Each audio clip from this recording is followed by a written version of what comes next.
Aileen menatap seorang perawat wanita yang sedang memeriksa kondisi tubuhnya. Ia terbangun beberapa menit lalu dan merasakan sakit yang menjalar di sekitar perut. Beruntung sekarang sakitnya perlahan mulai berkurang setelah perawat memberinya suntikan obat. Tangan Aileen yang terasa lemas tak bertenaga bergerak meraba area perut. Perut yang biasanya buncit itu kini tampak rata. Kemanakah bayi di dalamnya? Suster, anak saya di mana? Tanyanya nyaris berbisik. Perawat wanita itu tersenyum ramah. Anak ibu lahir dengan selamat meskipun prematur. Untuk sekarang sedang menjalani perawatan di ruangan khusus bayi. Ada rasa haru bercampur sedih menjalar ke hati. Laki-laki atau perempuan, sus? Aileen memang tidak mengetahui jenis kelamin anaknya selama kehamilan, sebab ia tak pernah melakukan pemeriksaan USG karena keterbatasan biaya. Laki-laki. Aileen menjatuhkan air mata. Ingin rasanya ia peluk putranya. Tetapi, saat terbangun bayi kecil itu tak berada di sisinya. Ia benar-benar ingin menjerit. Tapi dia baik-baik saja, kan? Kondisinya sudah semakin membaik dalam beberapa hari ini. Semoga secepatnya bisa keluar dari ruang NICU. Ucapan suster tak langsung membuat Aileen bernapas lega. Sekarang wanita itu fokus dengan ruangan tempatnya berbaring. Kamar luas ini sama sekali tidak mirip seperti rumah sakit, melainkan terlihat seperti kamar hotel yang mewah. Ada beberapa fasilitas di dalamnya yang pasti tidak ada di ruang perawatan kelas 3 yang biasa dilihat Aileen. Suster, siapa yang bawa saya ke sini? Suami ibu yang bawa ke sini. Kening Aileen berkerut tipis. Hatinya dipenuhi pertanyaan. Suami yang mana? Aileen bahkan belum menikah. Aileen merinding membayangkan berapa biaya yang akan ia bayarkan selama beberapa hari dirawat di ruangan ini. Sementara ia hanya memiliki uang Rp25.000 di dompet. Ingatan Aileen berputar pada kejadian sebelumnya. Ia tergesa-gesa meninggalkan hotel setelah menyadari acara pertunangan itu ternyata untuk Alfian dan Riana. Satu hal yang menjadi pertanyaan Aileen, mengapa Riana malam itu didampingi wanita asing dan bukan ibunya? Aileen lebih terkejut lagi saat mendapati Bu Nana berada di dalam gedung hotel, namun bukan sebagai ibu dari mempelai wanita, tetapi sebagai pekerja yang sedang membantu membersihkan peralatan makan. Sebenarnya apa yang terjadi? Aileen masih berkutat dengan pikirannya sendiri ketika pintu ruangan itu terbuka. Dalam sekejap suasana ruangan itu terasa mencekam bagi Aileen. Bagaimana tidak, sosok yang paling ditakutinya muncul di sana. Alfian Setiodarmawan, lelaki yang pernah mengancam akan meluluhlantakkan hidupnya tanpa sisa jika berani macam-macam. Tubuh Aileen gemetar. Dalam hitungan detik keningnya berkeringat. Kehadiran Alfian di tempat itu membuatnya menyimpulkan bahwa lelaki itulah yang sudah membawanya ke rumah sakit. Berbagai pikiran buruk sudah muncul di benak Aileen. Mengkhawatirkan keselamatan putranya.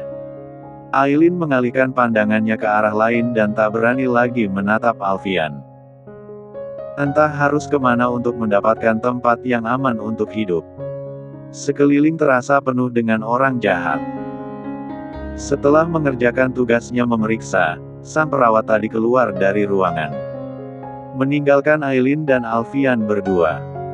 Ingin sekali Aileen menjerit dan meminta agar tidak ditinggalkan berdua dengan monster ini. Bagaimana keadaan kamu? Aileen tersentak mendengar pertanyaan itu. Namun, ia menemukan nada ramah dalam suara Alfian. Saya baik-baik saja, Tuan. Ada getaran dalam suara Aileen kala menjawab pertanyaan Alfian. Lelaki tampan dengan sejuta pesona itu menarik kursi dan duduk tepat di sebelah pembaringan Aileen. Membuat wanita itu ingin segera berlari kemana saja untuk menghindar. Tapi apa daya, fisiknya benar-benar lemah. Untuk sekedar bergerak pun Aileen kesulitan. Oh ya, bagaimana kamu bisa jatuh dari tangga malam itu?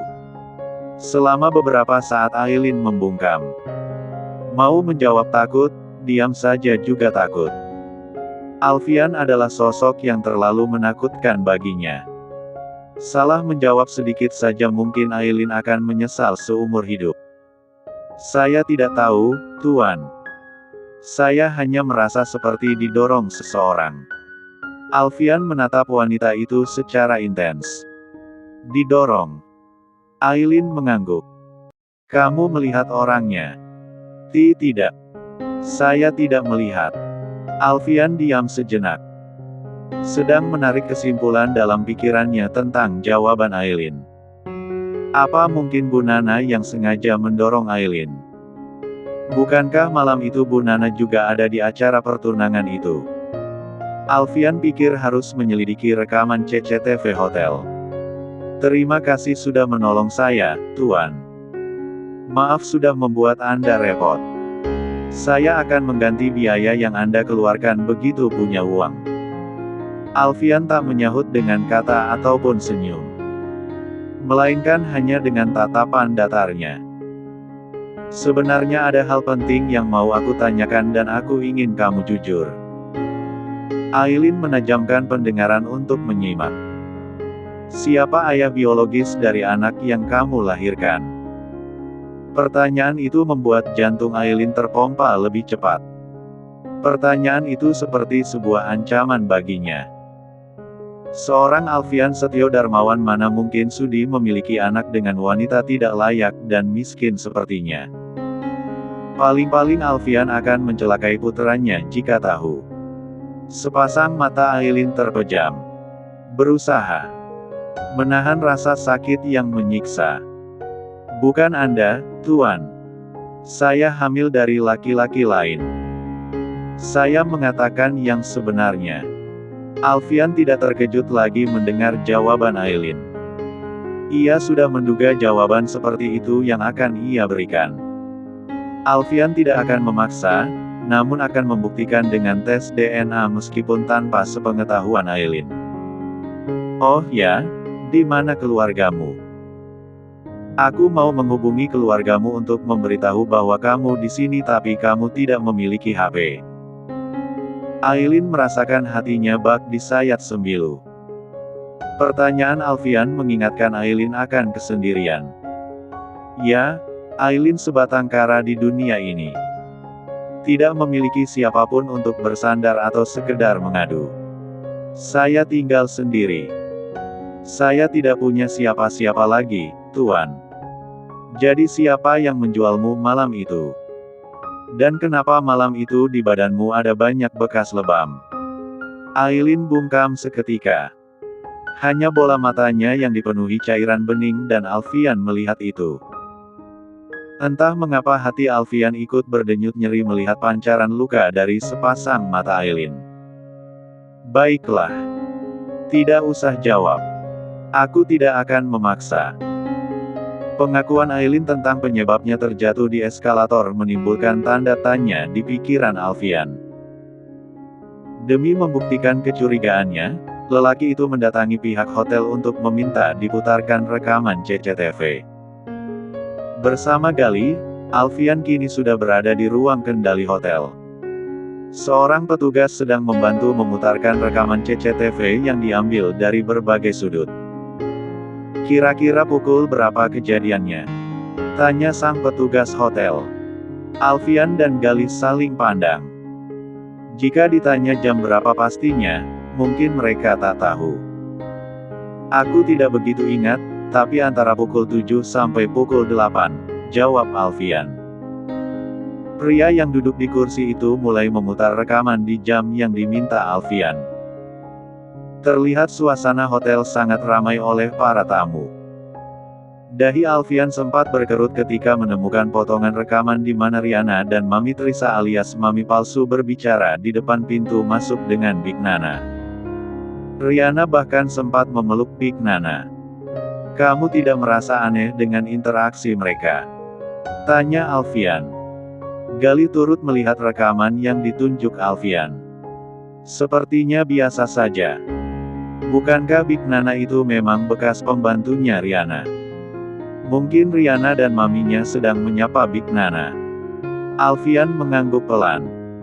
Namun, kemudian teringat pada pertemuan pertama dengan Aileen di kafe tempatnya bekerja. Tapi Riana pernah mengatakan bahwa Aileen adalah bekas tetangganya. Kalau Aileen adalah anak Big Nana, berarti sebelumnya mereka pernah bertetangga, kan? Alfian mengasah otak. Mencoba menyimpulkan rentetan hal aneh yang ia temukan. Rasanya sangat ganjil jika Riana terkesan sangat menghormati Big Nana, tetapi di sisi lain sangat membenci Aileen yang katanya wanita panggilan. Hingga akhirnya perhatian Alfian tertuju pada layar monitor yang memperlihatkan detik-detik Aileen keluar dari ballroom hotel dengan terburu-buru. Mata Alfian berkilat marah kala menemukan Big Nana mengikuti Aileen dan mendorongnya hingga terjatuh terguling di eskalator.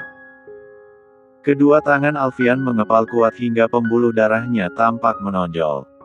Amarah membuat tubuhnya serasa panas bak di lahap api. Apalagi selepas mendorong Aileen ia berlalu begitu saja. Bangsat! Ibu macam apa dia? Alfian menggerutu geram. Galih melirik Alfian. Ia merinding. Pasalnya belum pernah sebelumnya Galih melihat Alfian semarah ini. Meskipun terkesan sedikit angkuh dan dingin, namun Alfian adalah tipe orang yang pandai mengendalikan amarahnya. Dia bukan hanya hampir membunuh Aileen, tapi juga hampir mencelakai anakku. Lihat saja. Alfian belum mampu meredam amarah. Saat ini ia merasa darahnya seperti mendidih. Melihat rekaman CCTV di mana Aileen terguling di eskalator dengan posisi perut mendarat lebih dulu membuat tubuhnya ikut ngilu. Alfian belum mampu meredam amarah. Saat ini ia merasa darahnya seperti mendidih. Melihat rekaman CCTV di mana Aileen terguling di eskalator dengan posisi perut mendarat lebih dulu membuat tubuhnya ikut ngilu. Teringat malam pertemuan pertamanya dengan Aileen. Kala itu tubuh kurusnya penuh dengan lebam membiru menyerupai bekas penganiayaan. Ada luka tak berdarah yang terlukis dalam sorot matanya. Alfian sempat menanyakan asal-muasal lebam tersebut, namun Aileen enggan memberi jawaban. Dan setelah melihat rekaman CCTV tadi, Alfian dapat menarik kesimpulan, bahwa yang memukuli Aileen hingga babak belur malam itu tak lain adalah Big Nana. Alfian pun tak habis pikir. Pasalnya, binatang yang tak dibekali akal sekalipun memiliki naluri untuk melindungi anaknya. Tetapi, mengapa Big Nana yang manusia begitu tega menyakiti putrinya sendiri? Semua bukti yang baru saja ditemukan berhasil merubah sedikit pandangan Alfian. Aileen tidak terlihat seperti seorang wanita panggilan. Justru seperti seseorang yang perlu perlindungan. Salin bagian yang ini. Alfian menyerahkan ponselnya kepada petugas hotel tadi. Kamu akan laporkan Big Nana ke polisi? Tanya Galih. Alfian menyeringai penuh makna. Terlalu nyaman bagi wanita itu kalau langsung masuk penjara. Aku akan tunjukkan cara pembalasan yang lain. Maksudnya pembalasan seperti apa? Kamu akan tahu nanti. Galih merinding mendengar nada dingin Alfian. Dirinyalah yang paling tahu seberapa menyeramkannya Alfian jika sudah benar-benar marah.